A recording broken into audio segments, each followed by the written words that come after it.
hold these truths to be self-evident, that all men are created equal, just words. We have nothing to fear but fear itself, just words.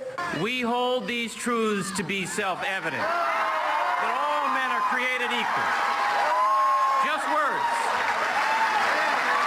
Just words. We have nothing to fear but fear itself. Just words. So that initially was, Massachusetts Governor Deval Patrick, and then it was Barack Obama who borrowed some words, and he said, yep, I did it. Is that the difference? Yes, that is the difference. You've got to fess up. And I think it's part of a larger issue with the Trump campaign. There's a lack of self-reflection on his part, on the campaign part. I think it's troublesome. I make mistakes every single day and apologize for them. And I think that this idea that you dig in instead and you deny, and don't acknowledge even the smallest of it's a misdemeanor, is a mistake, because it makes people wonder about your credibility overall. Rudy Giuliani. Yeah. You were on the radio this morning on your show. What kind of feedback were you hearing? So there was like a Kennedy-Nixon thing going on, insofar as, the age-old story is that those who heard the radio version, they thought that Nixon had won, but those who watched on television gave it to JFK, maybe because he used makeup. I went on radio this morning and I said, again, I thought that overall, Melania Gate aside, that I thought it had been a pretty good evening because they all stuck to script and so forth. And my radio callers inundated me and they said, well, what about Giuliani? That tone was horrific.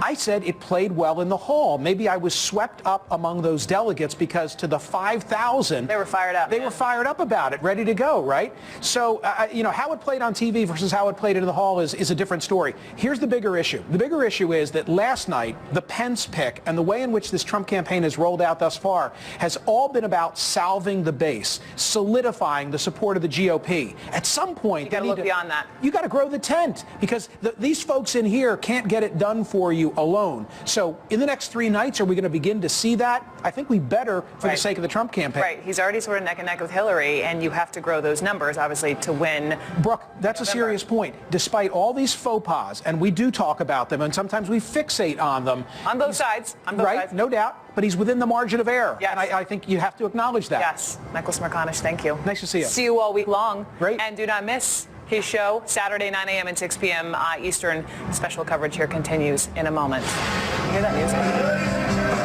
What is that, outside? All right, Sprint. See you. National Convention. Live coverage starts Monday at 4 on CNN.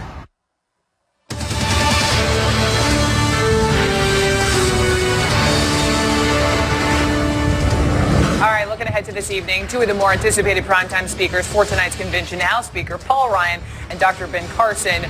While Dr. Carson is now, on the Trump train, Speaker Ryan has had a long list of differences with the presumptive nominee and has repeatedly criticized his tone. So with that, let me bring in Sunlen Serfati, our CNN correspondent. Mae Reston is here, a CNN national political reporter.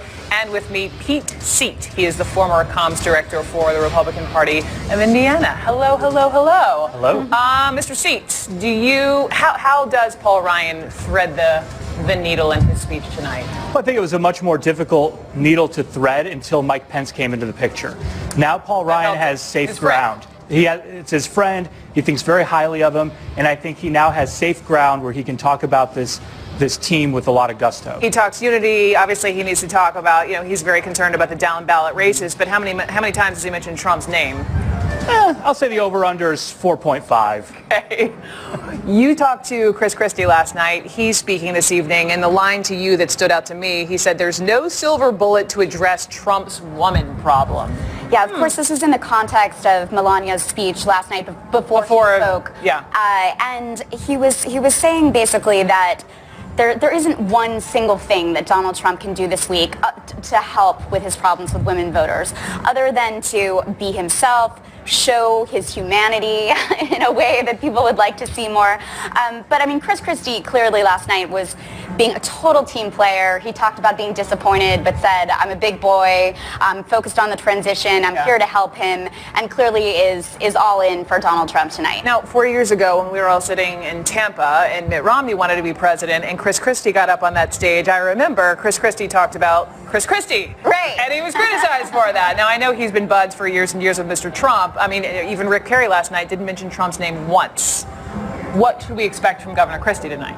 Well, I think it'll be very interesting to watch. You know, he's kind of gone through this public mourning, so to speak, for not getting the vice presidential slot. Yeah. He's kind of wrestled with that in public for the last few days. So I think he'll try to pick himself up, call for unity. Of course, he has been emphasizing in an interview on CNN, he emphasized, look, I still have a position. I'm working on the transition. So I think he's still trying to elbow his way in there, make sure that he presents himself as still very much part of a potential Trump administration going forward.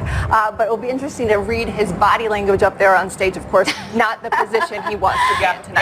Right. And of course, Ben Carson will be a very important speaker tonight in the sense that, you know, yes, he and Trump traded fire, but he clearly had such an edge with evangelicals. And as we have seen, evangelicals have stayed with Trump, and Ben Carson speaking really helps to cement that relationship. And that's what it'll be to watch for tonight. Also tonight, I'm really watching for the kids. We call them kids, they're adults. But I mean, Don Jr. and Tiffany both speaking tonight, you know, really also just personalizing their dad. What will you be listening for? Do you think their job is a tad tougher given the conversation everyone's been having today? A tad tougher. I thought Melania knocked it out of the park, controversy aside. It was a grand slam. It's a tough thing to do. It's a tough thing to do. What she didn't do, though, is give those personal stories. She didn't personalize it in a way that Americans can understand it. And that's where Don Jr.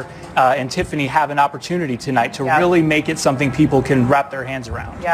And Ivanka later this week will be so important, you know, introducing her dad to reach exactly those women that we're talking about, the married 35 to 54-year-olds who are worried about Trump's temperament. They want to hear those stories. I can't wait to hear from her. I can't wait. Pete and Sunlen and Maeve, thank you all so much. Here in Cleveland, thank you for being with me.